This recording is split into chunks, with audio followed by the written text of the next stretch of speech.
Okay, 6th grade mathematicians, here we are taking a look at terminating and repeating decimals. So go ahead and get your book open to Chapter 5, Lesson 4 on page 379. So 379 while I get my life together here, and we're going to just jump right in.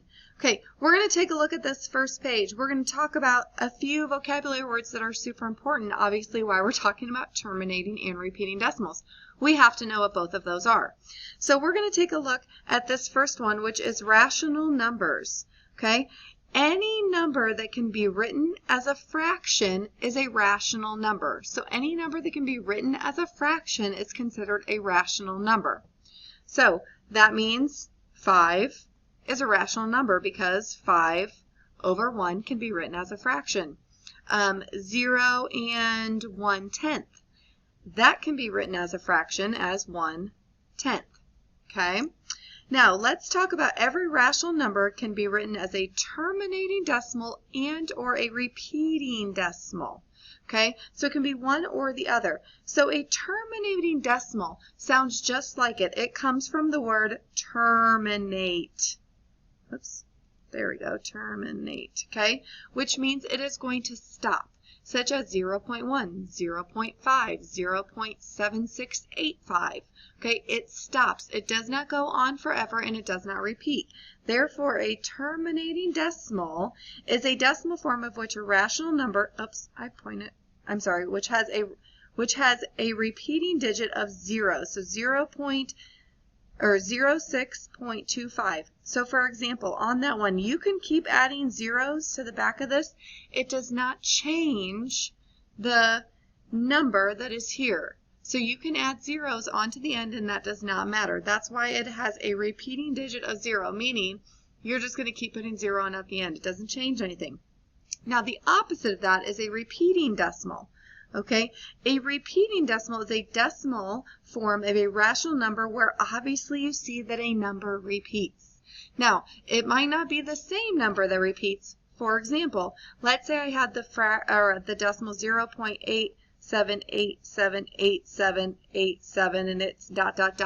Those dots mean that it's going to go on forever. It's going to keep repeating. The 8 and the 7, both of those repeat. Not just one of them, but both of them. Could be 3 digits that repeat, could be 4 digits that repeat. All right, go ahead and turn the page, and let's take a look up here. I love this. So rational numbers can be written as fractions, okay? Take a look. All of this right here, anything in this square is a rational number. So you're going to see like 0.8, 1/2, 0.2 with the line over. That line over means that that repeats itself. That's the number that repeats. Okay? So whenever you see a line above, that it means that that is the number that is repeating. Okay? Then you see you have 5 and 2/3. That's the same thing.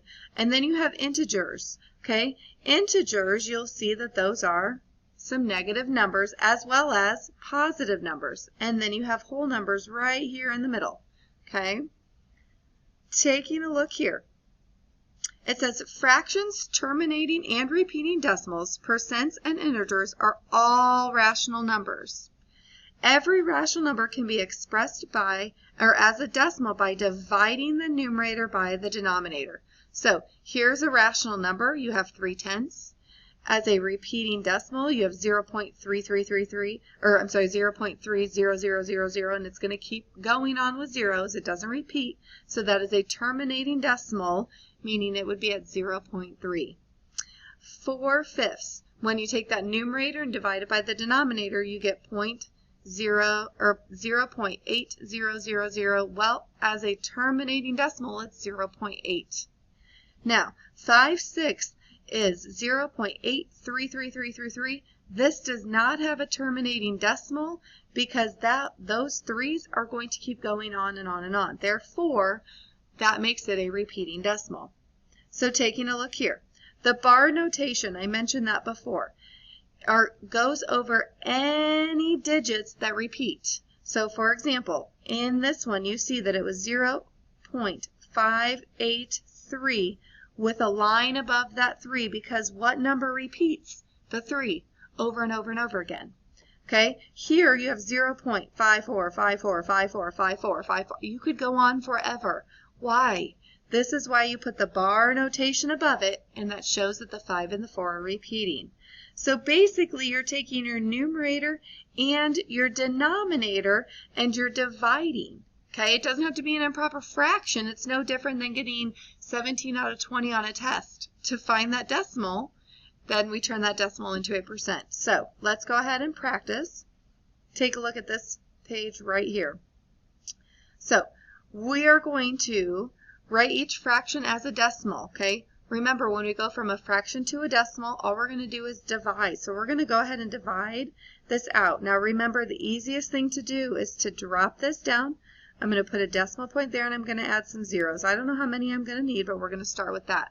We're going to see if it's terminating or if it's repeating. Okay, I'm going to cross that out. I'm going to ignore my decimal point. If I have 1, can I make a group of 6? No. If I have 10, can I make a group of 6? Yes, I can make one group of 6. I subtract. I should have kind of written over on the side, but that's okay.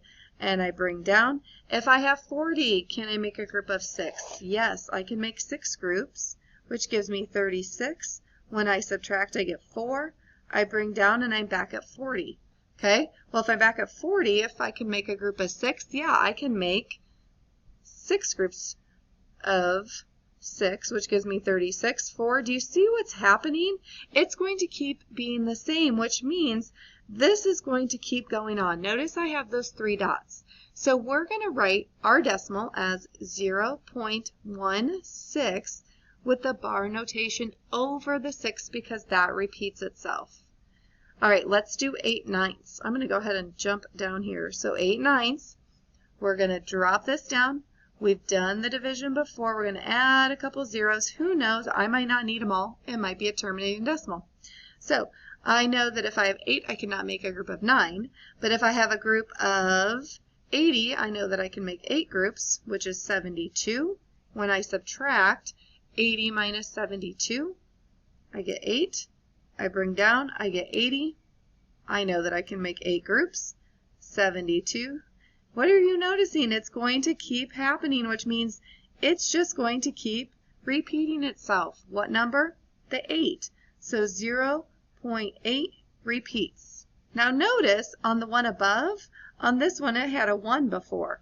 The 1 I do not have that bar notation over that 1 because the 1 does not repeat. Only the 6 repeats. Okay, let's try 2/11. I'm going to go ahead and erase this so I have some room. So 2/11, and I'm going to drop down and divide. I'm going to put my decimal point there. I'm going to add some zeros. Don't know how many I'll need. It's kind of sloppy. I'm going to redo that. Story of my life. There we go. Okay, if I have 2, can I make a group of 11? Nope. If I have 20, can I make a group of 11? Yep, I can make one group, which is 11. And I subtract and I get 9. I bring down, I get 90. Let's see, can I make a group of 8, which is 88? I subtract, that gives me 2. I bring down, I'm at 20. I can make one group, which is 11, which is 9, and then I can bring down, well look, guys, it's repeating. Then I get an 8, which is 88, and then I have 2, and I can keep going, right? And it's going to keep going. And what numbers are going to repeat themselves? 1 and 8. So I'm going to put 0.18 and the and I'm going to put the bar notation over the 1 and the 8 because that is what is repeating, the 1 and the 8. Okay, now take a look here. I'm going to erase this so I can get some room. And it says, write a negative fraction as a decimal. When writing a negative fraction as a decimal, the process stays the same. The only thing that we're going to do is we're going to write a negative sign in front of it. Nothing else changes. It all stays the same. So we're still going to take that numerator and divide it by the denominator, and then we're just going to put a negative sign in front of it. Nothing changes. Okay, so let's take a look down here. There we go. Okay, so negative 1/4. Okay, well, that's a benchmark fraction, so most of us should know what that is, but in case we don't, we're going to go ahead and take that numerator and divide it by the denominator. I'm going to add a couple zeros, and I know that my answer is going to be negative, so I'm going to come over here right away, and I'm just going to put a negative sign over here, and I'm going to put a negative sign there. That way I have my answers negative in both of them. Okay, so if I have 1, I cannot make a group of 4. If I have 10, excuse me, I can, which is 2, which is 8, and I subtract, and I bring down, and now I have 4. If I have 20, but if I have 4, I can make 5 groups, which is 20, and bring down. I have nothing left over. So 0.25. That is a terminating decimal because it does not continue on, and it is 0 and 25 hundredths, but it is negative because there's a negative sign in front. Nothing changed. We just put that negative sign in front. All right, so 5/6, negative 5/6. We're going to drop down that 5, place that decimal point right after. Going to add a couple of zeros. Don't know how many I need until I get started, right? So I know that if I have 50, I can make 8 groups, which is 48. Subtract 2. Bring down, and I'm left with 20. Oh, I'm going to put my negative here and my negative here since I'm dealing with a negative.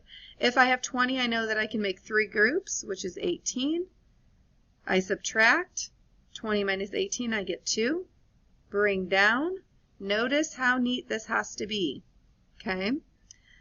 So I know that when I have 20, I know that I can make another group of 3, 18, 2. What is happening? It is going to keep repeating, ... What number is repeating?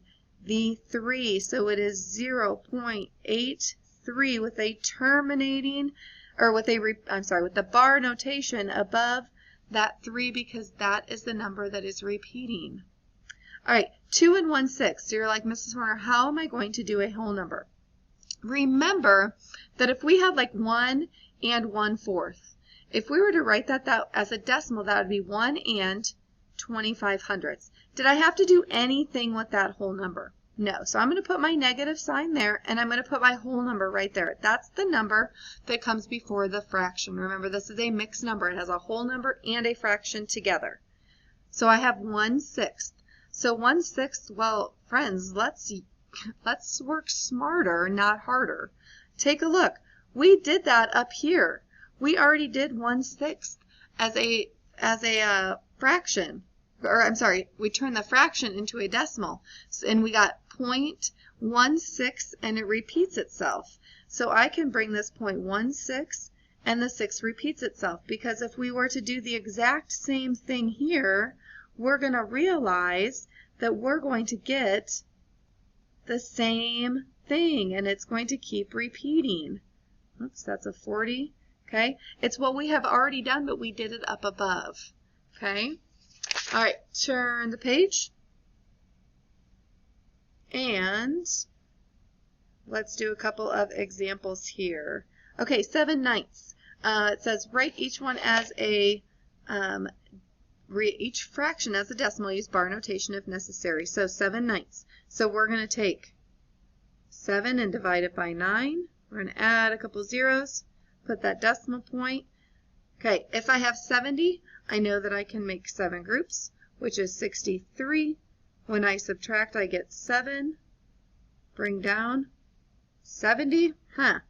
Interesting. What am I going to see? I'm going to see that it's just going to keep repeating itself. So ... So 7/9 as a decimal is 0.7 with the bar notation over the 7 because that repeats itself. Okay. Let's take a look at -2 and 5/6. So we know it's going to be negative, and we have a whole number of 2. So now let's divide out the 5/6 to figure out that decimal point. Oops, that should have been a 5. Hang on. There we go. 0, but I already have my whole number there. And if I have 50, how many groups of 6 can I make? I can make 8, which is 48. 2, I'm going to bring down. I know that that can go in there 3 times, because 3 times 6 is 18. I subtract, and I have 2, and I bring down, and I notice that this is going to keep repeating itself, but I have my whole number in front, so I know that my 3 is going to continue to repeat itself. Okay, if you need more help, there's going to be an additional video.